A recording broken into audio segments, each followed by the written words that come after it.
So I'm delighted to be beginning this afternoon with a session on the great transition in technology. We're going to try to explore the strategy for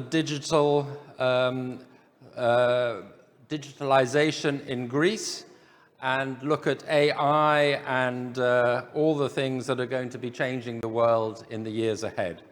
So I'm joined by Dimitris Papastergiou, Minister of Digital Governance of Greece, Michael Jacobides of London Business School, and then we're going to have a business perspective from Iwona Sikora of Iron Mountain, Alexandros Bregiannis from Nova, and Carlos Escario from Huete&Co. So welcome to you all, and Minister, first of all, if you'd like to get us going. Thank you. Yes. Well done. And we will, are you speaking in Greek or? In Greek, yes. In Greek, yeah. So you will need your headphones. Καλησπέρα. Καλησπέρα κυρίες και κύριοι. Καλησπέρα αγαπητό πάνελ. Με μεγάλη χαρά και φέτος στο συνέδριο του Economist, πλέον με την ιδιότητα του Υπουργού Ψηφιακής Διακυβέρνησης και ακολουθώντας πιστά το όραμα το οποίο ο Πρωθυπουργός Κυριάκος Μητσοτάκης μας έχει δώσει όλα αυτά τα χρόνια για μια καινούρια, πιο ψηφιακή και πιο φωτεινή Ελλάδα. Κυρίως σε αυτή την μικρή εισαγωγική ομιλία να θέσουμε τους στόχους, να θέσουμε τα επόμενα βήματα τα οποία έχουμε σχεδιάσει σε ένα Υπουργείο στο οποίο αντικειμενικά παραλάβαμε μια εξαιρετική κληρονομιά από τον Κυριάκο Πιαρακάκη. Μέχρι σήμερα λοιπόν κάναμε σπουδαία βήματα και μάλιστα μέσα σε μια περίοδο εξαιρετικά δύσκολη μέσα στην πανδημία. Οι υποδομές άρχισαν να δημιουργούνται, τα συστήματα άρχισαν να μιλάνε μεταξύ τους, αποκτήσαμε διαλειτουργικότητες και τώρα πλέον θεωρώ πως πάμε στην επόμενη μέρα για την ψηφιοποίηση της χώρας. Το έλεγα και στις προγραμματικές θέσεις της κυβέρνησης στην Βουλή ότι μέχρι σήμερα στην Ελλάδα είχαμε μάθει να χαρακτηρίζουμε τις εποχές από επαναστάσεις ή πολέμους. Πραγματικά για το θέμα για το οποίο σήμερα συζητάμε μπορούμε να οριοθετήσουμε την Ελλάδα πριν το gov.gr, την επίσημη ψηφιακή πύλη της χώρας, και μετά το gov.gr, γιατί είναι πραγματικά μια καινούρια, διαφορετική, πολύ πιο γρήγορη Ελλάδα. Και δεν είναι μόνο το gov.gr με τις 1.600 περίπου υπηρεσίες αυτό το οποίο βλέπετε σήμερα. Από το βήμα του σημερινού μας συνεδρίου, σας ανακοινώνω και επίσημα ότι σε 20 μέρες περίπου παρουσιάζουμε την επόμενη γενιά του gov.gr, το AI gov.gr. Εκεί πέρα λοιπόν που σήμερα δυσκολευόμαστε να βρούμε πιθανώς, γιατί το indexer του gov δεν είναι τόσο βοηθητικό, το τι θέλουμε, με έναν πολύ απλό οδηγό, με ένα chatbot, πλέον σε φυσική γλώσσα, βασιζόμενο στην πρώτη κυβερνητική υλοποίηση του Gen AI της Google, το gov.gr θα απαντά σε οτιδήποτε το ρωτάμε σε σχέση με αυτό το οποίο ψάχνουμε για το ελληνικό δημόσιο. Άρα ένα καινούριο gov.gr, πολύ πιο γρήγορο, πολύ πιο διαλειτουργικό, πολύ πιο αποτελεσματικό για ακόμα μεγαλύτερη διάδραση με τους πολίτες. Και δεν σταματάμε εκεί. Επόμενη μέρα και στον τρόπο με τον οποίο πλέον διακινούμε υπηρεσίες στους πολίτες. Αλήθεια, γιατί να θέλουμε ένα πιστοποιητικό? Για ποιο λόγο το ελληνικό δημόσιο να εκδίδει ένα πιστοποιητικό το οποίο στις περισσότερες φορές, έστω και σε ψηφιακή μορφή, θα το πάρει ένα άλλο κομμάτι του δημοσίου? Γιατί από την έγχαρτη γραφειοκρατία, μερικές φορές νιώθω ότι πήγαμε απλά σε μια ψηφιακή γραφειοκρατία. Επόμενο βήμα λοιπόν, αφού βέβαια καταφέραμε πλέον από το σπίτι ή την επιχείρησή μας να κάνουμε πράγματα τα οποία στο παρελθόν θα έπρεπε να πάρουμε φακέλους και να τρέχουμε, επόμενο βήμα να περάσουμε από την διακίνηση των ψηφιακών εγγράφων στην διακίνηση των δεδομένων. Μέχρι το τέλος του χρόνου, κάποια πρώτα βασικά βήματα για κάποιες πρώτες βασικές λειτουργίες θα γίνονται απλά με την αποδοχή από τη μεριά μας μέσω του wallet της επιθυμίας κάποιου οργανισμού να πάρει κάποια δεδομένα μας. Δηλαδή, το να θέλουμε να ενοικιάσουμε ένα αυτοκίνητο, να κάνουμε ένα συμβόλαιο πιθανώς σε κάποια εταιρεία κινητής τηλεφωνίας, σε κάποια εταιρεία ενέργειας. Αντί να πρέπει να υποβάλουμε και σε PDF το ποιοι είμαστε, πού μένουμε, ποια είναι η φορολογική μας δήλωση, ένα απλό ερώτημα στο wallet, το ότι η τάδε εταιρεία, ο τάδε φορέας ζητά αυτά τα συγκεκριμένα στοιχεία για μας, αποδοχή από τη μεριά μας και πλέον τα δεδομένα αυτά να πηγαίνουν κατευθείαν σε αυτούς οι οποίοι τα ζητάνε. Και για να γίνουν όλα αυτά θέλουμε ευρυζωνικότητα. Εδώ λοιπόν το μεγάλο ζήτημα, δεν ξέρω αν είναι ο ελέφαντας στο δωμάτιο της άλλος, η αίθουσα αυτή είναι αρκετά μεγάλη, αλλά πρέπει να τρέξουμε ακόμα πιο γρήγορα στο να υλοποιήσουμε και να ετοιμάσουμε την επόμενη πολύ πιο γρήγορη Ελλάδα.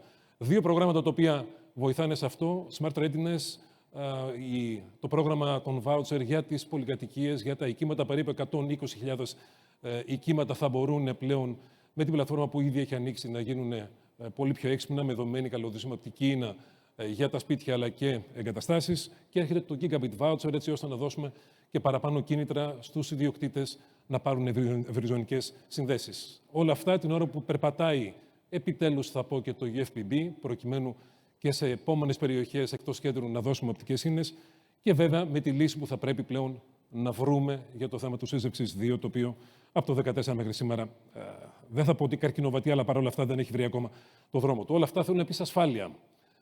Μπαίνει τις επόμενες μέρες το νομοσχέδιο για τον καινούριο ρυθμιστικό οργανισμό κυβερνοασφάλειας, εναρμονιζόμενοι με την Ευρωπαϊκή Οδηγία NIS 2. Πλέον δεν πάμε να ελέγξουμε μόνο τους 70 το στενό πυρήνα του δημοσίου.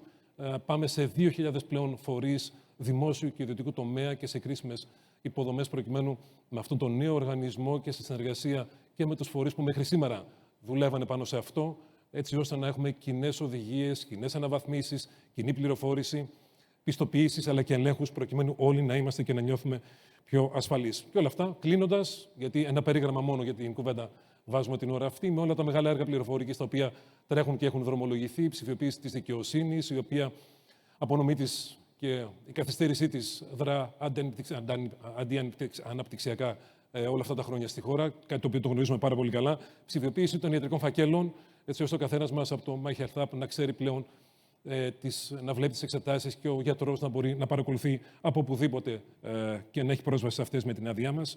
Πολιτική προστασία. Σήμερα τρέξαμε ένα εξαιρετικό project στην Πεντέλη για να δούμε κατά πόσο νέες τεχνολογίες, LiDAR, θερμικές κάμερες, αλλά και τεχνητή νοημοσύνη μπορεί να μας βοηθήσει στο να εντοπίσουμε πυρκαγιές. Σας λέω μόνο ότι μέσα σε λιγότερο από ένα λεπτό, όπου δεν βάλαμε φωτιά σήμερα, αλλά ανάψαμε καπνογόνα στην ευρύτερη περιοχή και σε μια ακτίνα έως 5 χιλιόμετρα, είχαμε εντοπίσει με ακρίβεια το σημείο της πυρκαγιάς. Συνεπώς και εδώ πέρα πλέον θα έχουμε πολύ σύντομα πολύ καλά νέα. Και τέλος, η αλλαγή του δορυφορικού προγράμματος της χώρας με μεγαλύτερη έμφαση στην γεωεπισκόπηση, στην πολιτική προστασία, στο να μπορέσουμε πλέον να χρησιμοποιήσουμε πολύ πιο τακτικές και πολύ πιο ακριβείς, με ακρίβεια 30 εκατοστών δορυφορικές φωτογραφίες για να σχεδιάσουμε τις επόμενες πολιτικές. Αυτή λοιπόν είναι η επόμενη Ελλάδα. Αυτή είναι η Ελλάδα που θέλουμε, που θέλετε, που πρέπει να κτίσουμε μαζί.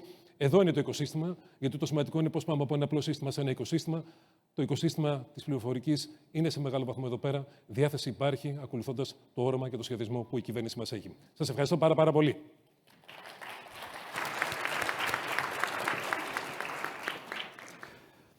Well, thank you very much, Minister. Before handing over to Professor Jacobides, I just wanted to ask you a couple of questions. One senses you're a man in a hurry. There's so much to do, and it's exciting stuff. Are you taking as your model some other countries that are perhaps a little bit in the vanguard of this? I mean, Estonia is famous for its digital economy, for example. Have you looked at other countries and said, this is what we want to do, or are you doing your own thing?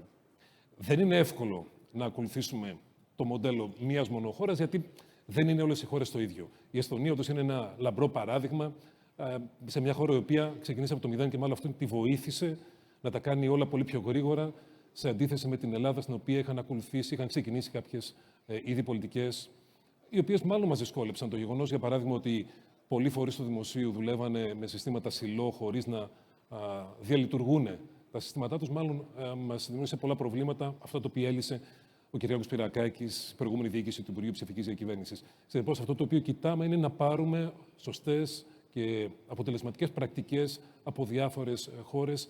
Χθες ήμουν στις Βρυξέλλες, όπου συζητούσαμε με το Tony Blair Institute διάφορες καλές πρακτικές και από άλλες χώρες. Παντού λοιπόν υπάρχουν κρυμμένα μικρά διαμάντια. Αυτά λοιπόν τα μικρά διαμάντια υλοποίησης πληροφορικής πρέπει να πάρουμε και να τα προσαρμόσουμε στην ελληνική νομοθεσία αλλά και στην ελληνική νοοτροπία. Όχι αυτή απαραίτητα που έχουμε σήμερα, αλλά αυτή που θέλουμε να αποκτήσουμε, την πιο ψηφιακή, πιο γρήγορη, πιο δηλειτουργική νοοτροπία που πρέπει να έχουμε ως χώρα. Can I also ask you, you mentioned bandwidth as one of the things that might slow you down. What about the matter of trust?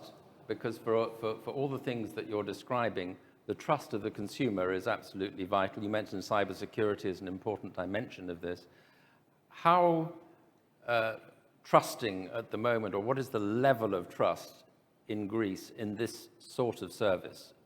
So are you pushing at an open door, or is there a job of convincing people to adopt these systems? Νομίζω πως είπατε τη μαγική λέξη. Η μαγική λέξη είναι η λέξη εμπιστοσύνη, όχι μόνο για το κομμάτι των ευρυζωνικών συνδέσεων, αλλά νομίζω πως η εμπιστοσύνη είναι το ζητούμενο γενικά στην ψηφιοποίηση. Για ποιο λόγο να ψηφιοποιηθεί μια χώρα?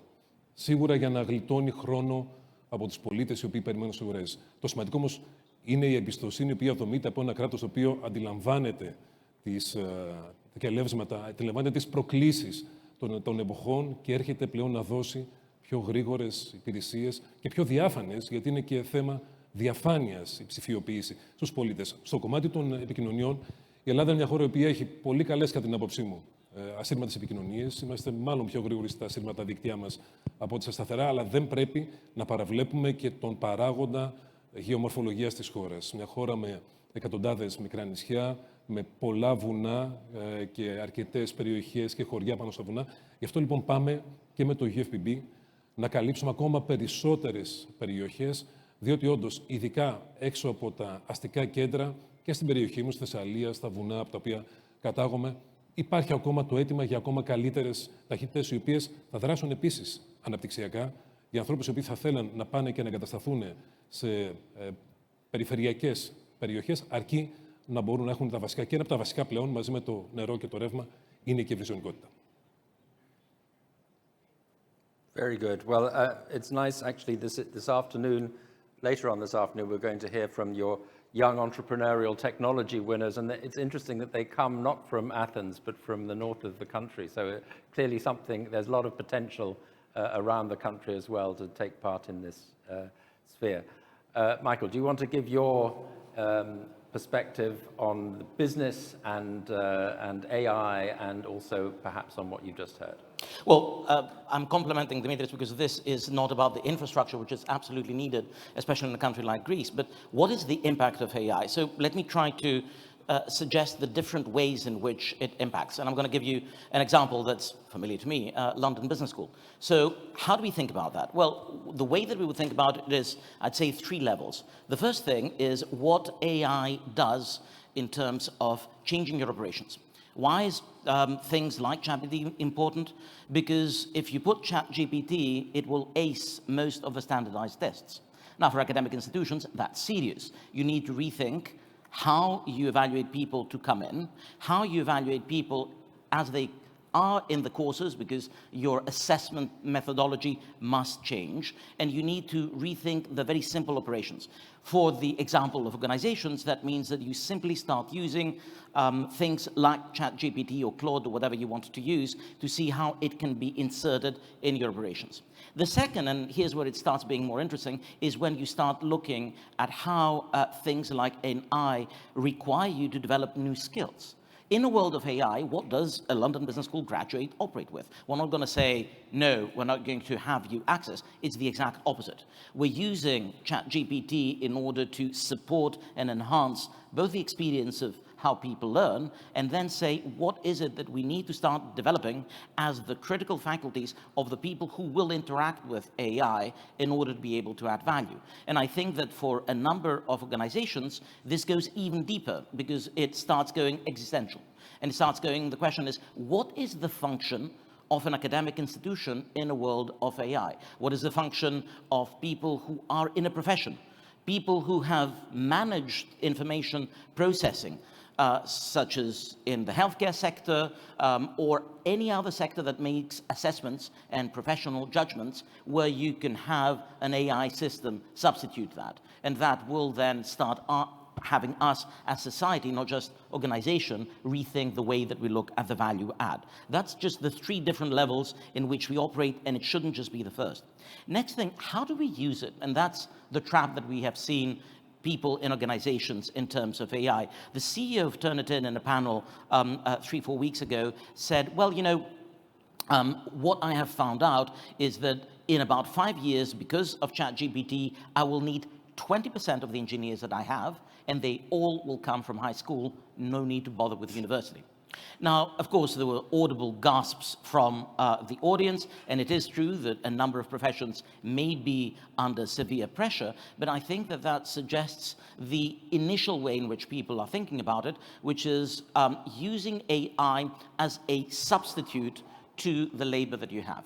Once you get over that, once you are excited with the toy that you got in your hands and what it can do, then you start thinking about the way that it can complement it, and the way that it can augment, and the way in which you need to start having the human inside over and above the gazillion ethical and soon enough regulatory and legal responsibilities of what is the human in the loop. How do we ensure that we don't have things that are just running themselves for themselves wild? And then we start going to what is really cool, which is thinking about, okay, if you say that we need to complement it, how do I think about the relative position of AI and the things that I do? This is where we don't know enough stuff yet, but it's really interesting for those of us who spend their time trying to understand how AI is transforming business models. So we're starting to speak about the jagged production frontier. What do we mean? AI is good in doing some things, but not terribly good in others. It's good at doing things, and there was a study that was undertaken in by the Henson Institute, where I am an academic advisor, working together with colleagues from Harvard and Wharton, to see what is it that AI does to the productivity of consultants, right? Typical knowledge workers, let's see whether we can get rid of some of the consultants or enhance what they do with AI. So they looked at it and they found a couple of really interesting things AI does. First of all, for at least one group of things, a creative exercise and coming out with a new strategy for footwear, it increases the productivity for up to 40%. Now, mind you, if you think about what happened with electricity or steam engines, we're speaking about 10 to 45%. So it's a massive increase in productivity, the likes of which we have not seen in recent history. But, and here's the interesting but, it does things in a discriminatory way. First of all, it helps the laggards, not the leaders. If you take people who are good, guess who's going to benefit? People at the end of the tail. What does that mean for the way in which we run organizations? What does it mean for the way that you assess the people on the basis of their performance? Second, it differs significantly when you start shifting to places where there is a true answer. There was a second test, and the second test was a bit subtler because we knew what the answer was, and we wanted to say, hey, AI, are you going to figure it out? Turns out it doesn't. And turns out that the performance of the people who did that was worse, and it was even worse for the slackers, but generally brought it down. And what made it even worse, if you train people telling them, hey, let us tell you what technology does, the results become even worse because we become arrogant. Unfortunately, this is a common human trait, not a technological trait, arrogance. We become arrogant, we think we know what technology can do, and to put it in rather prosaic words, we just buy the stuff that AI sells you. If you ask ChatGPT and you read the answer, you're going to say, ooh, that looks very sensible. That sounds really very convincing to me. Probably right. Not necessarily.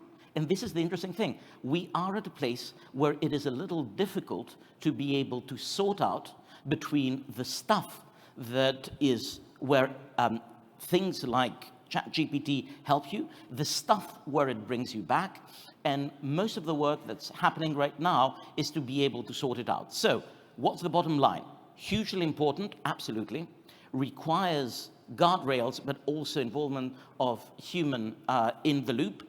We should not use it as a silver bullet because in and of itself, alone, it cannot do stuff, and we need to think about how we can complement it with a vision of what it does and where you want to go, and lots of fun work in terms of strategy, because I do expect that it's going to have a massive impact, and the impact will be seen in both the ability of companies to succeed and in their ability to adapt. We already know from the previous generations of AI, the non-generative AI, which we used to call big data a few years ago, that it increases the inequality in terms of the companies. We know that the organizations that have more of a digital operating model can benefit from it, which is why, sadly, we are concerned that big tech, once again, will squeeze the rest of the world, and we will become complementers that provide bits and bobs. So lots of work, both on the policy side and on the strategy side. Fascinating, and I think slightly reassuring, I would say, that you need to be smart in human terms about AI, and we're not just going to be overtaken by machines, but you have to Yes, use the Pat, machines we smartly. tend to misunderstand where we're smart and where we're not. So, again, mixed picture. Even smarter you need to be, in other words. Perhaps. But I'm also struck by that, by the sound of it, it's already penetrating in a major way your work, your daily work with students, and the way that you approach training people. Look, So it's incredible speed that this technology has impinged. No? We have never seen, so I've worked a little bit with OpenAI, and I think that when they use the vision, AI now has vision, you can take a picture and it understands it in terms of what it is and can make a recommendation. You had over 100 million people on day one. The speed with which people are using it is remarkable. But again, this is where we've got upsides and downsides. Everyone can understand how to use AI as a personal assistant. It's a little bit more complicated once you embed it. And some of the initial excitement, which is the initial excitement with other types of innovations we've seen with AD, is when we start combining technology with things that are either regulated or involve humans. And the reason that we were disappointed for about 15 years with the IT that evolved the late 90s and early 2000s until we saw it in the productivity data may return and come back to haunt us. So we need to manage it so that we don't simply waste the opportunities it offers. Very good. Well, I'm sure there are more questions that we can come back to, but let's move on to Iwona from Iron Mountain. Tell us your perspective from the business point of view. Thank you. It's a pleasure to be here. So obviously, I'm representing a business that is actually information management for 70 years. And did you start out as a mushroom farm? Am I right? Yeah, it did. Yes. Started as a mushroom farm, but then kind of the idea of the owner was like, it was a time of a Cold War. So how to preserve the information in case, of, atomic bomb attack and so on. So that's the origin of Iron Mountain. But obviously for, many years we are in the digital space, helping our organization in a digital transformation, and obviously AI, and we have been kind of working on that part of the new technology for the last kind of few years. And the way we kind of look into that is really about unlocking the value of data. As Minister said, is one of the key objectives. Even though you have a lot of information, even in a digital form, they're not accessible because they are not structured. Some people even call it dark data. But there's still a lot of valuable information, like a justice information, patient information, that it's still sitting on a paper. So it's digitization and using AI for the extracting this data. It absolutely is exponential from a perspective of speed to delivery. Like, just can give you an example. We have done for the US Treasury when we had to digitize bonds, 1.7 billion bonds, and we had to extract the information from there. Initially, the government had they put time frame for 3 years. We did it in 10 months because of the accuracy and the speed of data extraction. And majority, 90% of that was kind of a straight through process. So kind of, really exponential kind of results.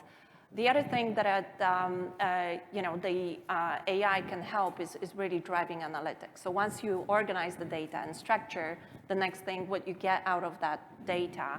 And we know how important data and the analytics and the algorithms built during the pandemic. R&Ds, everything related to development of the drugs, but it's also fraud detection, KYC, you name it. So AI is going to kind of significantly improve that space. And the number kind of 3 element is that digital transformation of the organizations. When you have a lot of systems and the legacy systems, it's always very difficult to replace them. It's too much burden. So right now, kind of using, digital transformation platforms, content services platforms that are powered by AI, you actually can start connecting and building that interoperability between the different systems and get a maximum value of that data that kind of is scattered around the organization. So, you mentioned about the kind of chatbots. The whole transformation of a customer care is like previously when the agents had to go through different systems. Right now, the bot is going to say, here is how you look for the information. You don't have to particularly replace those systems with something new. So that's what we see. I'm kind of a big fan, but I fully agree with you that human in the loop is extremely important. There is a new science called prompt engineering that we never heard before. And it's all about how do you kind of ask the questions to AI so you can actually evolve that. So kind of a new exciting times, and the regulations definitely will be needed in that space. Yeah, because I think the excitement is palpable. And there's always a risk when you talk it up, and I'm not suggesting you are, that then the first thing that happens is you're disappointed as a customer. So you come along and you say, well, instead of a sort of 10-year project to integrate all my systems, AI is going to magically do it for me, and then you discover it's, after all, not so simple. How do you calibrate it with expectations to both keep the excitement but keep a sense of reality? Obviously, it's all about kind of, the way we operate. We always do the workshops with the customers to really kind of understand, and starting with the POC. Because without, testing really what's the results, as the technology is evolving so fast, you can't really predict everything. So kind of eating elephant with the small spoon always is the best way to approach a big transformation. And can I come back to what the minister was saying for you? Because clearly, he's talking about digitizing healthcare and getting the most productive use out of the data that is there. How important is it for you to have sort of open access to as much data as possible? And how important, therefore, is government intervention to make sure that can happen to the maximum extent? So obviously, kind of from that perspective, it's always, when we work with the governments, it's about the data residency, and who has an access to that data. But obviously, data fuel the algorithms, and they are always kind of getting better. So it's always kind of a balancing act, and the support of the government to be able to use cloud, because cloud compute is actually the engine for the AI. So it's always kind of a balancing act between the two. Great. Well, let's move on to Alexandros Bregiannis of Nova ICT, and look forward to hearing your perspective on this. Thank you very much for the invitation. I will speak in Greek if you don't mind. Είναι γεγονός ότι η τεχνολογία και κυρίως η τεχνητή νοημοσύνη αλλάζει τον κόσμο που ζούμε, που εργαζόμαστε και γενικά που αλληλεπιδρούμε. Είναι ενδεικτικό ότι πολλά από τα project που η εταιρεία μας, η Nova ICT, τρέχει αυτό το διάστημα, χρησιμοποιούν λύσεις και εφαρμογές τεχνητής νοημοσύνης. Να δώσω έτσι 2-3 ενδεικτικά παραδείγματα.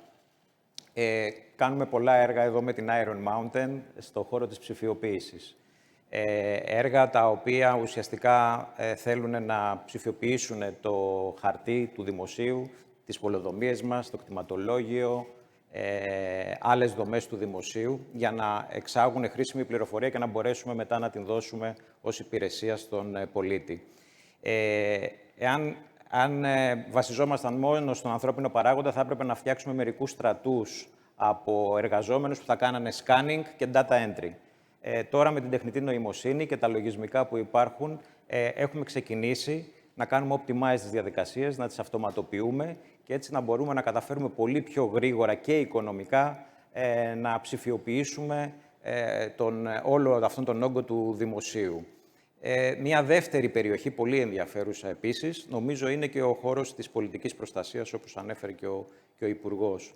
Εκεί υπάρχουν project που τρέχουμε αυτή τη στιγμή, όπως αυτό το έργο για την πολιτική προστασία στο βουνό του Ημιτού, που με αλγόριθμους τεχνητής νοημοσύνης μπορούμε να κάνουμε fire detection, μπορούμε έγκαιρα να προβλέψουμε περιστατικά πυρκαγιάς ή να εντοπίσουμε καπνό και γρήγορα με αντίστοιχους αλγόριθμους να προβλέψουμε και την διάχυση, δηλαδή τη διασπορά αυτής της φωτιάς στο πεδίο, στο δασικό χώρο. Τρίτη εφαρμογή, επίσης πολύ θα έλεγα, ενδιαφέρουσα, έχει να κάνει με τα δίκτυα 5G, μιας και προερχόμαστε και από έναν τηλεπικοινωνιακό πάροχο. Η τεχνητή νοημοσύνη μπορεί να παντρευτεί με το 5G και να δώσει πραγματικά πάρα πολλές νέες υπηρεσίες. Υπάρχει ένα ευρωπαϊκό project που τρέχουμε αυτή την περίοδο, το FIDAL, που κάνουμε μέσω αλγόριθμων τεχνητής νοημοσύνης optimize το δίκτυο 5G, ούτως ώστε να δίνει προτεραιότητα σε use cases και εφαρμογές που έχουν να κάνουν με τους first responders, την πυροσβεστική, την αστυνομία, πράγματα που θα τα χρειαστούμε και εκεί θα πρέπει να δώσουμε προτεραιότητα. Πάρα πολύ χρήσιμη, νομίζω, και πολύ ωφέλιμη υπηρεσία και αυτή. Θα ήθελα εδώ όμως να συνοψίσω λίγο κάποιους βασικούς παράγοντες ή παράμετρους οι οποίοι νομίζω θα είναι καθοριστικοί για την εξέλιξη της τεχνολογίας και της τεχνητής νοημοσύνης στη χώρα μας, αλλά και γενικά στις επιχειρήσεις. Ο πρώτος, νομίζω αναφέρθηκε και η συνάδελφος, ο πρώτος έχει να κάνει με την επαναπροσέγγιση των δεδομένων μας. Οι εταιρείες έχουν δεδομένα, η χώρα έχει δεδομένα, το δημόσιο έχει πάρα πολλά δεδομένα. Μέχρι πρότινος όλα αυτά τα δεδομένα δεν ήταν εύκολα προσβάσιμα. Πρέπει λοιπόν να φτιάξουμε τις βάσεις δεδομένων, να οργανώσουμε σωστά όλη αυτή την πληροφορία, ούτως ώστε εύκολα αυτά να μπορούν να χρησιμοποιηθούν μέσω των νέων τεχνολογιών και της τεχνητής νοημοσύνης. Η τεχνητή νοημοσύνη ζει και τρέφεται και αναπτύσσεται από τα δεδομένα. Δεύτερος παράγοντας, επίσης σημαντικός, νομίζω έχει να κάνει με την εκπαίδευση. Νομίζω ότι είμαστε σε μια εποχή που όλοι πλέον, όχι μόνο αυτοί που ασχολούνται με την πληροφορική, πρέπει να είναι εξοικειωμένοι, θα είναι μοιημένοι με αυτό που ονομάζεται τεχνολογία και τεχνητή νοημοσύνη. Ακόμα και ένας γιατρός, πιστεύω ότι πρέπει να είναι εξοικειωθεί με την τεχνητή νοημοσύνη, γιατί θα τη χρειαστεί αύριο μεθαύριο για να μπορέσει να αναλύσει όγκο εικόνων, απεικονιστικών εικόνων και να υποβοηθηθεί στο κλινικό του έργο. Αλλά και ένας δικηγόρος σίγουρα θα χρειαστεί το ChatGPT για να μπορέσει να στήσει τη δουλειά του και να ανατρέξει σε πηγές πληροφορίας και δεδομένα που μέχρι πρότινος θα χρειαζόταν μια ολόκληρη ομάδα και πάρα πολύ μεγάλο χρονικό διάστημα να τρέξει. Άρα, νομίζω ότι όλη η κοινωνία, όχι μόνο αυτοί που ασχολούμαστε με την πληροφορική, πρέπει να εκπαιδευτούμε ή να επανεκπαιδευτούμε, να κάνουμε το λεγόμενο reskilling, για να μπορέσουμε να προσαρμοστούμε σε νέα δεδομένα για όλα τα επαγγέλματα. Και υπάρχει και ένας τρίτος παράγοντας, που με χαρά άκουσα την προηγούμενη εβδομάδα ότι ο Πρωθυπουργός και τα αρμόδια Υπουργεία ανακοινώσαν ένα νέο advisory committee υπό τον κύριο Δασκαλάκη, τον συνάδελφό σας, για να τρέξει θέματα που σχετίζονται με την εθνική στρατηγική της τεχνητής νοημοσύνης. Νομίζω ότι αυτό, αρκεί να μην μείνει, Υπουργέ μου, σαν μια άλλη επιτροπή που απλά δεν συνεδρίασε ποτέ, νομίζω ότι είναι πάρα πολύ σημαντικό, γιατί θα χαράξει την εθνική στρατηγική, θα μας δώσει τα ανταγωνιστικά πλεονεκτήματα που θέλουμε ως χώρα για να κινηθούμε στην τεχνητή νοημοσύνη και φυσικά πάρα πολύ επίσης σημαντικό είναι να δούμε και τα προβλήματα που δημιουργεί η τεχνητή νοημοσύνη. Υπάρχουν νομικά ζητήματα, υπάρχουν εργασιακά, υπάρχουν ζητήματα που έχουν να κάνουν με το ηθικό κώδικα που έχουμε αναπτύξει ως κοινωνία και επειδή υπάρχουν μερικά ερωτηματικά αυτή τη στιγμή, θα πρέπει να φτιάξουμε αυτό το framework, το κανονιστικό, θα έλεγα, πλαίσιο, το regulation framework, μέσα από το οποίο σαν χώρα, αλλά και σαν Ευρώπη, θα μπορέσουμε να προστατευτούμε. Thank you. Thank you. Fascinating. And thank you also for mentioning the issue of ethics and the need to manage the downsides, if you like, potential downsides of AI. I'd like to pick you up, if I may, on the question of training, which fascinated me because I was going to ask you about whether you had to do all this as a technology company. You found it possible to get the skilled people that you need, but you actually made the subject bigger. You said it's not just that, everybody needs training. So that's an enormous task if you think of it in that way. So how can that happen? Well, perhaps you can answer the two parts of the questions. Do you find it a flow of AI qualified engineers and other people into your operations is adequate? And how do you begin to approach the training task that you mentioned, which is that all people need to be trained up on this, really? Ναι, η αλήθεια είναι ότι δεν βρίσκουμε. Ούτε εμείς που ασχολούμαστε με την πληροφορική, ιδίως στην Ελλάδα, υπάρχει μεγάλο πρόβλημα και για βασικά skills στην πληροφορική, μηχανικούς δηλαδή, πόσο δε για τεχνολογίες πιο προηγμένες όπως η τεχνητή νοημοσύνη. Νομίζω όμως δεν πρέπει να περιμένουμε μόνο τα πανεπιστήμια και τα σχολεία. Θα απαντήσω και για αυτά στο δεύτερο σκέλος. Πρέπει η εκπαίδευση αυτή να γίνει μέσα από τις εταιρείες. Νομίζω κυρίως οι τεχνολογικές εταιρείες και οι εταιρείες που δραστηριοποιούνται έντονα σε αυτόν τον χώρο θα πρέπει να φροντίσουν με δική τους επένδυση να εκπαιδεύσουν το προσωπικό τους. Υπάρχουν σαραντάριδες αυτή τη στιγμή που δεν γνωρίζουν την τεχνητή νοημοσύνη, πληροφορικοί σαραντάριδες που δεν γνωρίζουν την τεχνητή νοημοσύνη. Νομίζω ότι θα πρέπει να τους εκπαιδεύσουμε, να αποκτήσουν τις βασικές έννοιες και τις βασικές αρχές, ούτως ώστε να μπορούν να προσαρμοστούν στη νέα τάξη πραγμάτων που έρχεται. Όσο αφορά το δεύτερο σκέλος, θα ήθελα να πω ότι είναι πολύ σημαντικό και στο σχολείο και στο πανεπιστήμιο να γίνουν πλέον ειδικά sessions και εξειδικευμένα, θα έλεγα, προγράμματα σπουδών με επίκεντρο την τεχνητή νοημοσύνη. Γιατί, όπως είπα και στην αρχική μου τοποθέτηση, η τεχνητή νοημοσύνη δεν είναι ένα τεχνολογικό trend, ούτε μια νέα μόδα. Είναι κάτι που ακουμπά οριζόντια όλη την κοινωνία, όλη την ανθρωπότητα, οπότε πρέπει να σταθούμε τα επόμενα 20, 30, 40 χρόνια πολύ σοβαρά απέναντί της. Yes, of course. Okay. Σε αυτό με επιτρέπετε, και αν ανοίξω το μικρόφωνο μου, εκτός από αυτό το οποίο ο Αλέξανδρος πολύ σωστά ανέφερε για το πώς θα κάνουμε upskilling ή reskilling, υπάρχουν δύο πράγματα τα οποία αξίζει να αναφέρουμε. Ένα πολύ φιλόδοξο πρόγραμμα για να αποκτήσουν δεξιότητες οι στρατεύσιμοι, οι φαντάροι. Στην Ελλάδα περίπου 50.000 νέα παιδιά κάθε χρόνο μπαίνουν ως νέες σειρές στο στρατό. Εκεί πέρα λοιπόν με ένα πρόγραμμα το οποίο έχει βγάλει η ελληνική κυβέρνηση και το Υπουργείο μας, μέσω και ειδικών προγραμμάτων και πιστοποιήσεων αλλά και εξοπλισμού, τα παιδιά αυτά πλέον μπαίνουν και μαθαίνουν περισσότερα πράγματα για την τεχνολογία, γιατί η τεχνητή νοημοσύνη είναι το ένα κομμάτι. Το άλλο κομμάτι που δεν πρέπει να μας περνά στα ψηλά είναι το κομμάτι της κυβερνοασφάλειας. Ξέρετε, μιλάμε για το πώς θα φτιάξουμε τώρα τα SOX, το SOX, τα CERT κλπ. Μπορεί να έχουμε φτιάξει το πιο απόρθητο, το πιο ασφαλές κάστρο. Αν οι υπάλληλοι μας στο Υπουργείο, στις επιχειρήσεις σας, ανοίξουν το γνωστό email της περιουσίας του θείου από τη Νότια Αφρική που θα κερδίσει τα 3-3 εκατομμύρια, όσο και αν έχεις προσπαθήσει να θωρακίσεις τα συστήματά σου, δεν αρκεί. Άρα θέλουμε πλέον εκπαίδευση σε πάρα πολλά άλλα σημεία, σε κινδύνους και προοπτικές, και αυτό πρέπει να γίνει χέρι με χέρι μαζί με τον ιδιωτικό τομέα. That's very interesting. Thank you. Thank you. Very interesting. Well, let's move on to Carlos Escario, our principal partner at Huete&Co. Looking forward to hearing you. We're going to talk about marathons, so I'm going to at least stand up to be the closest thing to marathons. You can sprint your way through a marathon as well. Could I do that? Thank you. So we named this as Can Aging Organization Run Marathons? And there is a purpose behind that, which is, well, marathons are run outside, but they are run inside. So as I was educated in the Western world, as most of us, if not all of us, you know, I was training, you need to be successful, which, you know, very soon I realized that this is a kind of a relative thing, you know, because when you are 2, you're successful when you control your pee-pee and poo-poo. When you're 6, you become successful, you know, when you remember all the million things that you learned that day. When you are 10 is how many friends do you collect. When you are 17, you get your driving license. When you are 20, you get some intimacy. When you are 40, you become successful. If you are rich, if you are filthy rich when you are 50, you're incredibly successful. But then there is a flip that happens also in organization, which is you're successful when you're 60 if you have some intimacy. At 70 if you still drive. At 80 if you remember what happened in the day. At 90 if you have any friends left. And 95 if you control the PM pool. So metaphorically, this applies very much to how organizations evolve. And actually, anybody of us can be eternally young, provided that we have more projects than memories.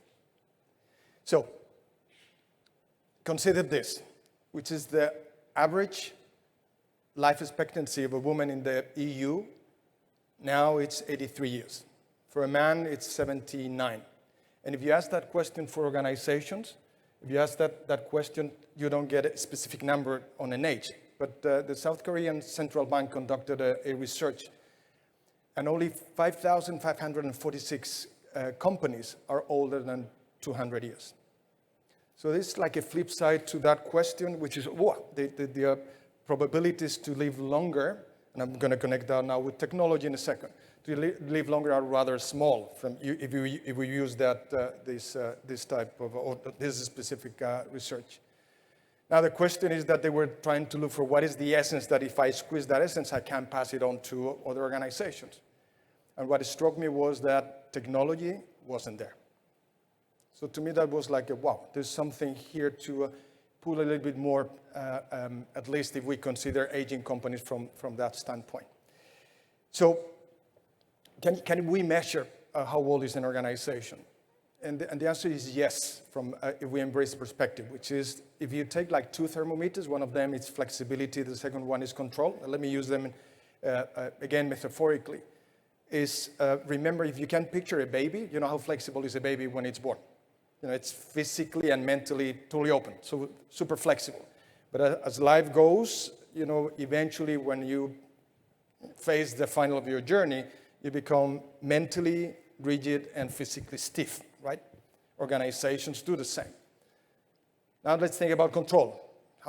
What is the control that a baby has? Very little, right? We depend when we are babies. But then you gain control until an inflection point, and also at the end of your journey, you become dependent again.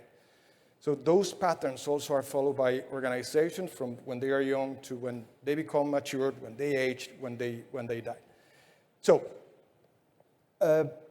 if we look at that, it's also you can say that you can be eternally young if you're an organization, provided that you have more flexibility than you have control. Translated that into more of a business jargon is you can be eternally young, provided that your obsession of delivering more client value than anybody else is at the core of what you do business. And what is control? Internal systems, processes, policies, metrics, and all the like. So you can be eternally young as an organization, provided that your client focus is at the top and beyond what is your internal controls. So, and then technology, about technology. It changed totally the way we conduct business and how we drive business. And if you think about technology's way, is when I meet with executives all over the world like us, what amazes me a bit is that we get so much connected with what is the new thing, that we don't consider at times that there are already technologies and new business models enhanced by technologies or enabled by technologies that it's competing and taking away part of our market share right now. And you know, business models like platforms and the like, we are all familiar with the Amazons and the Googles and the like. But what it strikes me is that we focus more on what is coming next, as opposed that there is a battle being now fought right now as we speak. So I try to say, you know, why don't we protect this territory as we gain the new one? And by the way, these platforms, some of them, like Apple, just to give you a data point, it's 8 times bigger than the GDP of Greece. So that gave me also a stroke like, wow, we are talking about dimensions which are spectacular. So the last idea is that what if we are looking at the wrong place? What I mean about that, which is imagine you go to a river and you hear somebody coming down the stream seeking for help. And we are great people, so we jump in the water and we save the person. Then you have 2 voices coming down the stream screaming for help, and you go and jump and save the 2.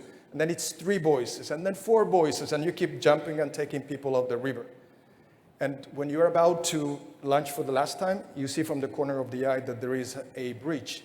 And from the bridge, there was somebody throwing bodies at the river. So when I say, could it be that we are looking at the wrong place? What I mean is that the single source of failure in technology adoption has been company culture. And that is not as high as the technology itself. And I started by saying that your marathons are run outside, but they are won inside. Also in business, the battles happens outside there, but you conquer them inside the organization. So if you continuously focus obsessively on driving more client value than anybody else, and you take ownership that each of you as business leader or politicians, that you own being custodian and architects of your company culture, then at any age that we may have organization, you can go out, run marathons, and win them. Thank you. One question to you is on this matter of company culture. Very hard to change. I mean, culture is hard to change, and sometimes you don't want to change it because you might have a very good culture. But when it comes to technology adoption or adaptation to new technologies, is there one piece of advice that you can give to how to adapt your company culture to that in an optimal way to change of that sort? Well, there are like two distinctions in my answer, not in your question. The first one is that how we think as business leaders and politicians around culture, and we define it usually as the respiratory system, the heart, the brain, whatever it is, the metaphorically speaking. And the way I experience culture is more like the immune system, which is every time that it's attacked, it fires off the defense because the culture is defending the rules of the game as it stands today. And it's for the good and for the great intentions. So that is the first thing, which is we need to manage that by introducing better business practices, we are firing off the protection of the culture and therefore bouncing out the technology. That's one distinction. The second one, it's more about the implementation of the technology, which is there are like three barriers, generically speaking, for the adoption of any change in culture. And technology is probably one of the stronger forces now. The first one is the speed. So the faster you want to implement a change, the higher the resistance from the culture is. So it's calibrating, at what speed do we need to do it when we heard that the speed now of the new technologies coming up is exponentially growing. So one is the speed. The other one is distance. So from what I do now to what I'll do in future. And now the technology we're experiencing, the distance is becoming bigger, and therefore the culture tends to be even more protective. And the third one is the range, how many things you can change by introducing a new technology, using that example. And with the new technologies, basically you can change and you pretend to change most things. So by trying to do the best for a business, we are activating the three bigger defenders of protecting the existing culture. And the answer to that, I don't know, I'll come next year and I'll sit and listen from somebody more expert than you. So I know that we started this session rather late. Do we still have 5 minutes? Are we okay to? Okay. So what I think in those 5 minutes or so, I'm going to ask each of you one question. I'm going to come to the minister at the end to respond to them. I want each of you, if I may, to give one thing that you would recommend in this area that I think puzzles still a lot of people, that you would recommend that people in this room focus on if they are to approach this great transition in a constructive way or in a way that will be helpful to them. This can be any aspect of it. It can be relevant to your own business. It could be broader than that. But I think in an area where we're all, as it were, groping our way, struggling with what is new, advice of people who are handling this day in, day out would be very helpful. So perhaps I start with you. What piece of advice would you have for the people in this room? Νομίζω πως συνοψίζοντας ότι η τεχνητή νοημοσύνη είναι ένα παιχνίδι που αφορά τον άνθρωπο και τη μηχανή. Θα υπάρχει μια κόντρα όλα αυτά τα χρόνια για το ποιος θα επικρατήσει. Ελπίζουμε όλοι να επικρατήσει ο άνθρωπος βέβαια και η τεχνητή νοημοσύνη να υπηρετήσει τον άνθρωπο και να μην γίνει το ανάποδο με την τεχνολογία. Άρα νομίζω ότι όλη η κοινωνία και εμείς, ο καθένας από εμάς, θα πρέπει να γίνει ένας μαθητής, να είναι σε μια διαρκή μαθησιακή διαδικασία γύρω από τα θέματα της τεχνητής νοημοσύνης. Να μην αφήσουμε τη μηχανή να τρέξει πιο μπροστά από εμάς, να προλάβουμε τις καταστάσεις, να φτιάξουμε το πλαίσιο που θα ορίσει πώς η τεχνολογία αξιοποιείται προς όφελος του ανθρώπου. Thank you. Well, I sense the marathon metaphor is gaining ground here. So it's a marathon of learning, but I'm sure that's very wise. Iwona. From my perspective, I always say it's a balancing act. So the technology brings a lot of benefits, and we should actually embrace it and use it for our benefit.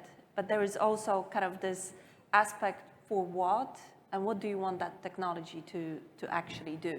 So yesterday during dinner, we had a conversation with Sir King about can AI replace human? We definitely don't want this to happen. So it's like, how do we embrace that technology to support us, but not really replace us? Very good. Well, I think that the biggest issue that I see is that we need to be looking at things that relate to different time horizons. We need to look at the very immediate, i.e., what can AI do to the operations of my business today? In what ways am I not taking advantage of the opportunities offered? And at the same time, we need to think about the strategic stuff, which is not as sort of long-term as it may look, because the changes strategically are happening. So what is the value add that I can give in a world which is infused with AI? And the existential, which is what is the value that I add not only myself, but other organizations of a similar ilk. And I think that once you go to the latter, you go to the policy issues. Policy issues are extremely important. We have the guardrails concerns in terms of AI. There is no way that we will survive. I don't think that it's a race of human and machine. I would try to steer away from this analogy. I think that we need to simply find a way of making it work. Technically, we're going to lose any race that you can think of, but we are giving the context, and regulation gives the context. So again, when it comes to the way that we think about it, if you look at the policy perspective, we need to provide both the immediate, let me improve healthcare, because by God, I can improve the immediate triage, as the NHS is doing actually very extensively right now in the United Kingdom, but also thinking about how I will create the rules that manage, whether it is labor issues or ethical issues that emerge. So the multiplicity, don't stop at one, you need to do, unfortunately, 2 or 3 different issues at the same time. Have a strategy. But then again, I'm a strategy professor. To extend my, no doubt, very flawed metaphor, it's both a sprint and a marathon in this. Yep. Yep. Carlos.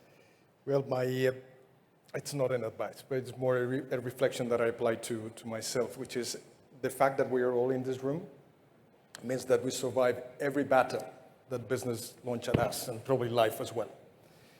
And while I see more of the hearts being, in a way, shrank by, oh my God, so much uncertainty, is that we won every battle. And we will win this one too.